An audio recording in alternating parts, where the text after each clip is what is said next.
What if I told you that in Singapore, there's a 28-year-old man who controls $11 billion that the world doesn't know exists? Hidden behind shadow accounts and offshore trusts, with the only access key tattooed in invisible ink on his forearm? And what if one night, he received a 13-second video showing someone scanning that tattoo under UV light and draining every single dollar in 72 hours? This isn't fiction.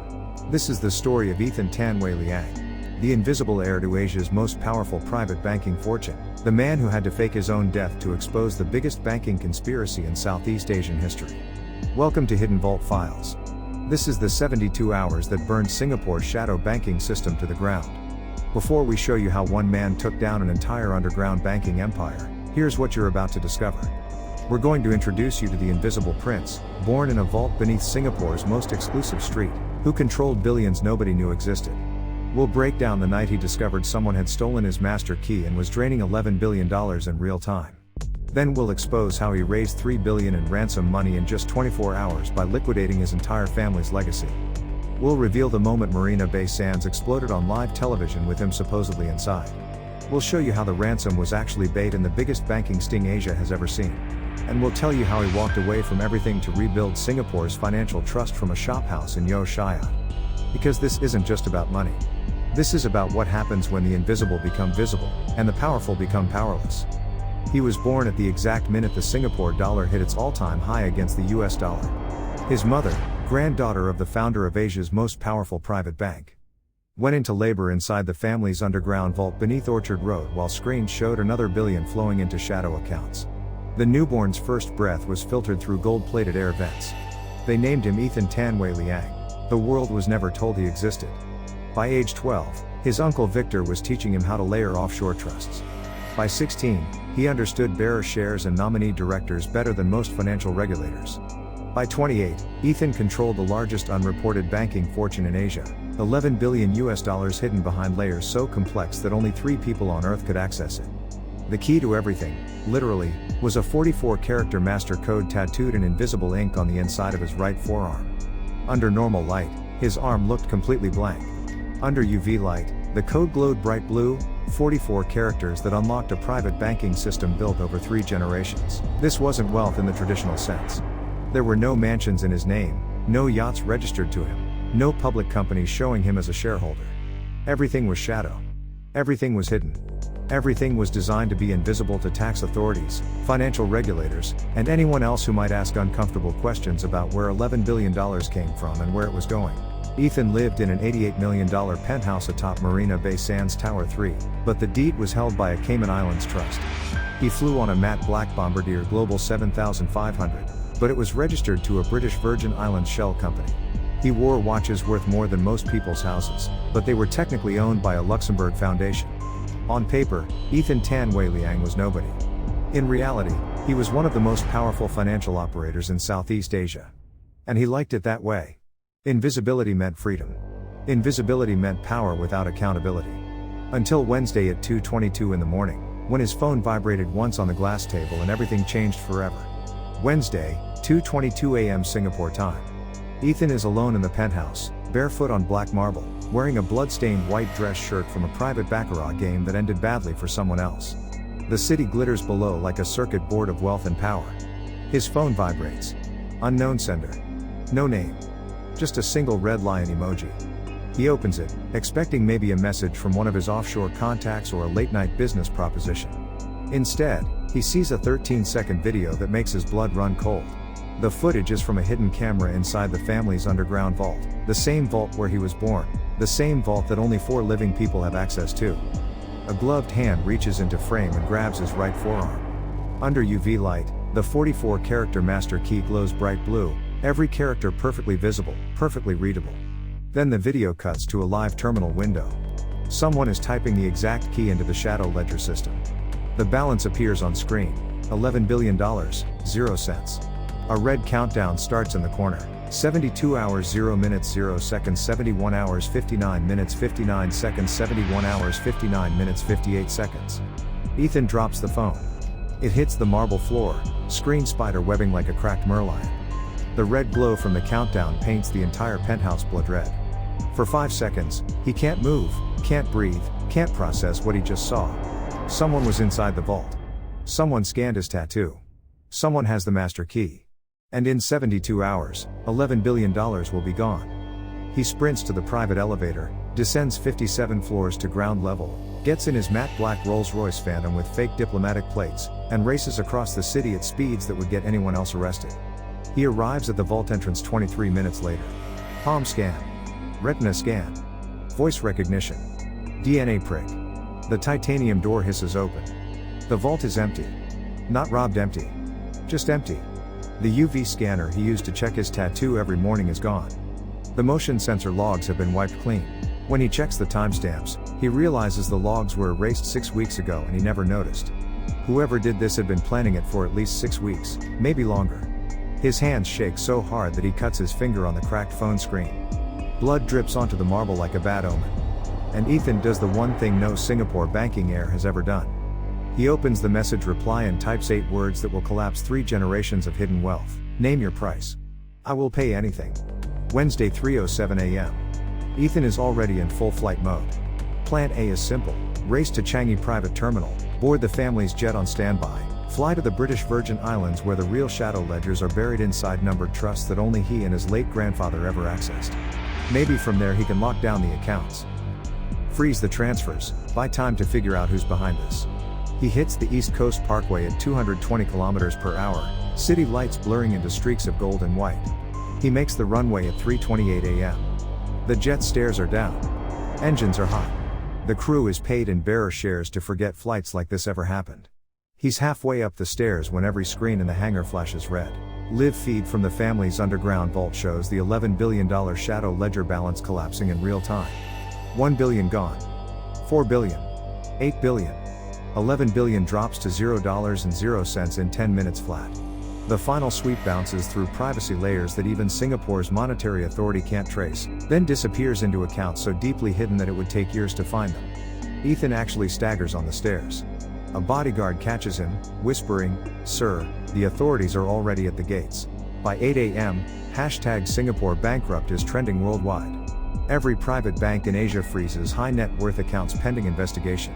The Monetary Authority of Singapore issues emergency capital controls. Orchard Road traffic stops as news helicopters swarm the skyline trying to figure out what just happened. Financial analysts on Bloomberg and CNBC are speculating about a massive bank run, a cyber attack on Singapore's financial infrastructure, maybe even a state-sponsored hack from a rival nation. Nobody knows the truth yet. Nobody knows that $11 billion in shadow wealth just evaporated from accounts that aren't supposed to exist. And Ethan, standing on the tarmac watching his jet's engines power down, realizes that running isn't going to solve this. He needs to fight back. Wednesday 1 p.m. A new message arrives on a solid gold iPhone delivered by anonymous courier to the family's Sentosa Cove mansion gate. The message is simple and terrifying. 3 billion clean Singapore dollars to this account within 48 hours and we return 70%. Refuse and every shadow ledger in Southeast Asia goes public tomorrow. Ethan stands on the empty infinity pool deck, city glittering below like it's mocking him. He has maybe $600 million left in watches, properties, and art that he can liquidate quickly. He needs 2.4 billion more in less than 2 days. Most people in his situation would panic, would collapse, would accept that it's over. But Ethan wasn't raised to panic. He was raised to win. So he calls the one person the Tan family disowned for bringing shame to the family name, Uncle Victor, ex-shadow banker turned professional fixer. The man who taught him how to layer trusts at age 12 and how to disappear when the regulators come knocking. Wednesday 11:59 p.m. In an underground car parked beneath Raffles Place, Uncle Victor slides him a burner phone made of carbon fiber and one sentence in Hokkien. We pay them. But we pay with ghost money. Because the next 48 hours will turn a bankrupt banking prince into the most dangerous man in Singapore. Thursday 5:44 a.m. Marina Bay. Ethan and Uncle Victor are locked inside a secret vault 40 meters under Marina Bay sands. On the table sit 3 titanium briefcases holding exactly $3 billion in clean Singapore currency, raised in 24 hours by quietly selling every family property from Sentosa to London. Melting down heirloom gold bars, and liquidating the entire art collection including pieces worth tens of millions each. But here's what the thieves don't know. Uncle Victor has embedded microscopic quantum trackers into the serial numbers of specific notes throughout all 3 briefcases. The second they deposit this money anywhere, the trackers will ping and reveal which bank they crawl into. The plan is brilliant in its simplicity. Broadcast the $3 billion ransom transfer live on Singapore's financial news at exactly 11:11 a.m. so the entire nation watches. The thieves will feel untouchable, invincible. Then the trackers activate. And then Ethan will know exactly who stole from him. Thursday 11:11 a.m. Every screen from Changi Airport to Orchard Road shows the same image. Ethan Tan Wei Liang walking across the Marina Bay promenade in broad daylight, 3 titanium briefcases in hand, city sun blinding behind him. He places them on a waiting black speedboat. The transfer confirms on live television. $3 billion in exchange for the return of 70% of the stolen $11 billion. The world holds its breath.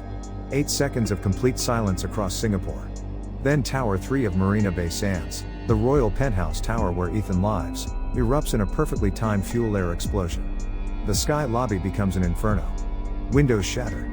Glass rains 57 floors down like deadly confetti. Live on every channel, reporters are screaming that Singapore banking heir Ethan Tan has just been confirmed dead in a targeted tower explosion.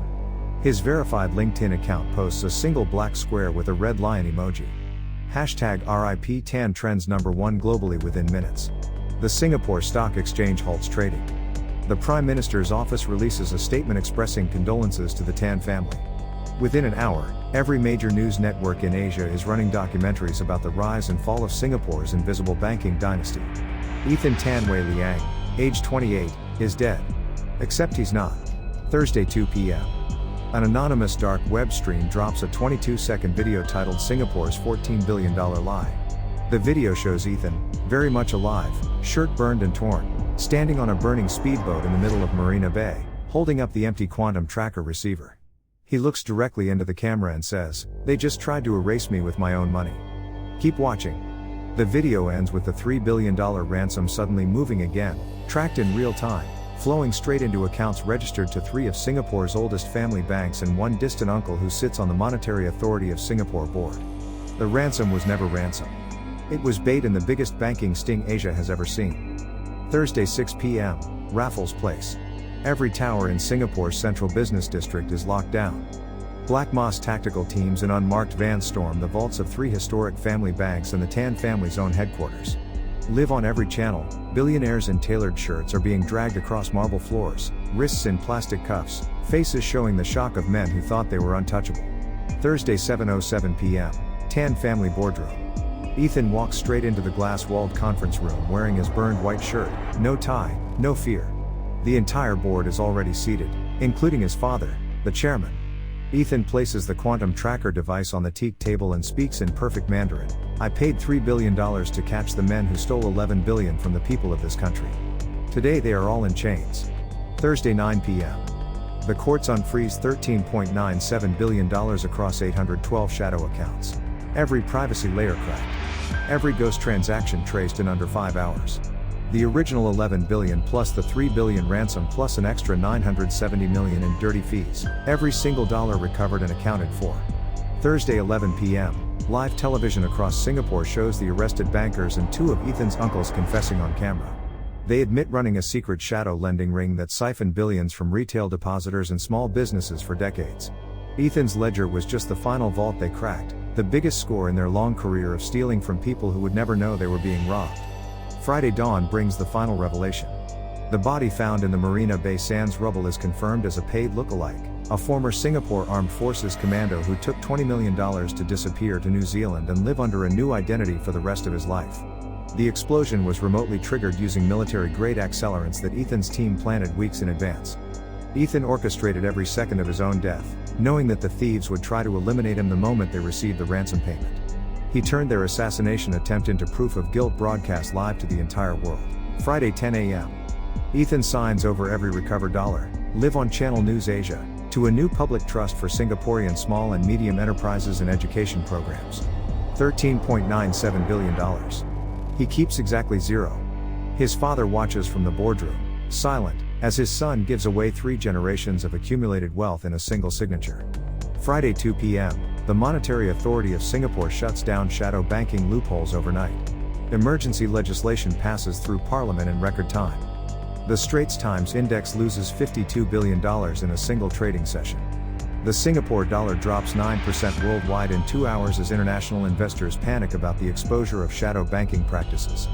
But Ethan doesn't care about markets anymore. Friday sunset, Ethan is gone. The Marina Bay penthouse is already being converted into a fintech startup incubator. The Bombardier Global 7500 is auctioned off, with all proceeds going to public housing projects. The watches are melted down. The art is donated to the National Gallery. All that remains is one anonymous LinkedIn post. Money is just code. The real ledger is the people you serve. And somewhere on a quiet HDB rooftop, a lone figure watches the city lights, shirt still stained with yesterday's blood. The heir has become the ghost. Friday 6 a.m., somewhere on Pulau Ubin. A small compound house painted faded green, no gates, no guards, no security systems. Inside, Ethan sits cross-legged on a woven mat as sunrise turns the straits gold. On the mat lies a single battered notebook. He opens it to the first page and writes one new ledger entry in pencil: balance, $0, 0 cents.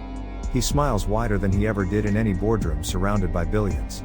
Because for the first time in his life, he owns nothing and owes nothing. He is finally free. Tuesday 9 a.m., Singapore. The Tan Transparency Foundation launches from a converted shophouse in Yeo Shayat.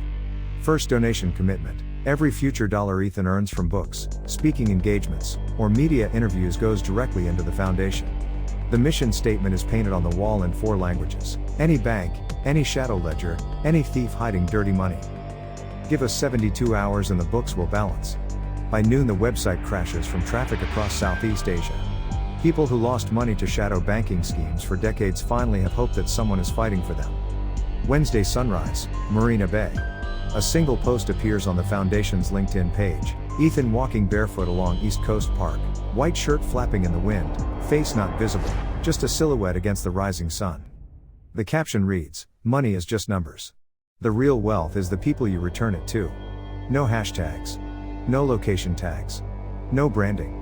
Within hours it becomes the most shared post in Singapore's history, forwarded through WhatsApp groups, corporate email chains, kopitiam conversations. Everyone knows the story now. Everyone understands what happened. Thursday midnight. The Prime Minister signs the Tan Ledger Act into law. Every private bank operating in Singapore must publish quarterly shadow account summaries on a public blockchain. Every transaction over $10 million requires independent audit by a government-appointed watchdog. The financial industry fights it, threatens to move operations to Hong Kong or Dubai, but the public outcry is too strong. The act passes unanimously. It's nicknamed the Ghost Law because it forces the invisible money into the light. Years later, Singaporean students wear tiny silver Merlion pendants made from melted family gold bars that Ethan donated. They don't know his real name. They don't know what he looks like now. They just know the story of the man who burned a banking empire to rebuild trust. Marina Bay still glitters every night. But for the first time in 60 years, every light is paid for by transparent dollars. The shadow banking era is over. And somewhere in Singapore, a ghost is watching, making sure it stays dead. Thank you for watching Hidden Vault Files as we revealed the story of Singapore's invisible banking prince who sacrificed everything to expose the shadow system. This is what happens when one person decides that truth matters more than wealth, that justice matters more than legacy, that the people matter more than the family name. If this story made you think differently about where power really comes from and what it costs to challenge the system, then we've done our job. Subscribe to Hidden Vault Files for more stories about the hidden forces that shape our world, the secrets buried in plain sight, and the people brave enough to expose them. Hit that notification bell so you never miss when we uncover the next story. And in the comments below, tell us, would you walk away from $11 billion to do what's right? What would you sacrifice for justice? The secrets are out there. The ghost ledgers are being written. And Hidden Vault Files is here to read them. Turn on the bell. The next 72 hours are already loading. Somewhere in the city.